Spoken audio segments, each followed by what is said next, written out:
Hi guys, welcome back to Rajaro reviews. ఈ రోజు మన రివ్యూ వచ్చేసి క్రూరల్ వార్, అదే చైనా వాళ్ళది drug mafia movie. Last year release అయింది 2024 లో. మన తెలుగు ఆడియన్స్ కి పర్ఫెక్ట్ గా కనెక్ట్ అవుతుందా లేకపోతే మిస్ అయిపోతుందా? యాక్షన్ లవర్స్ కి హిట్ అయిన మూవీయా లేకపోతే మిస్ అయిన మూవీయా? ఫుల్ డీటెయిల్స్ చెప్తాను. ప్రతిసారి అడుగుతున్నాను, ఫీల్ అవ్వకుండా ఒక లైక్ అయితే అలా కొట్టేసాను గైస్. ప్లీజ్ ఒక సపోర్ట్ చేయండి, ఒక లైక్ కొట్టేయండి.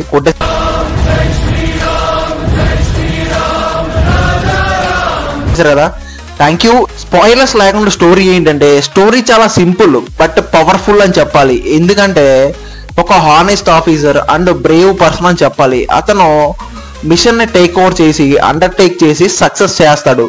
ఇది స్టోరీ, చాలా సింపుల్. బట్ టార్గెట్ ఏంటంటే డ్రగ్ మాఫియాని క్లోజ్ చేయడం టార్గెట్.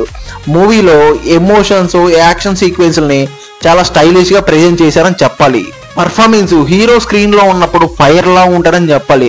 ఫైట్స్ రియలిస్టిక్ అండ్ రాగా ఉంటాయి అని చెప్పొచ్చు. మూవీలో చాలా hand to hand fights, chasing scenes, literally bullet fights చాలా ఎంగేజింగ్ చేస్తాయని చెప్పాలి. ఫైట్స్ అన్ని చాలా హాలీవుడ్ స్టైల్లో ప్రెజెంట్ చేశారని చెప్పాలి. బ్యాక్గ్రౌండ్ స్కోర్ కూడా మూడ్ ని పర్ఫెక్ట్ గా సెట్ చేసిందని చెప్పొచ్చు. కొన్ని మైనర్ ఫ్లాస్ ఉన్నాయి. స్టోరీ కొత్తదేం కాదు, ప్రెడిక్టబుల్ టర్న్స్ కూడా ఉంటాయి. బట్ ప్రెజెంటేషన్ కొంచెం పవర్ ప్యాక్డ్ కాబట్టి ఫ్లాస్ కొంచెం ఇగ్నోర్ చేయొచ్చు. ఓవరాల్ గా ఫైనల్ వర్డిక్ట్ ఏం చెప్తానంటే, క్రూరల్ war drug mafia literally hard core action fans కి లిటరలీ మస్ట్ వాచ్ అని చెప్తాను.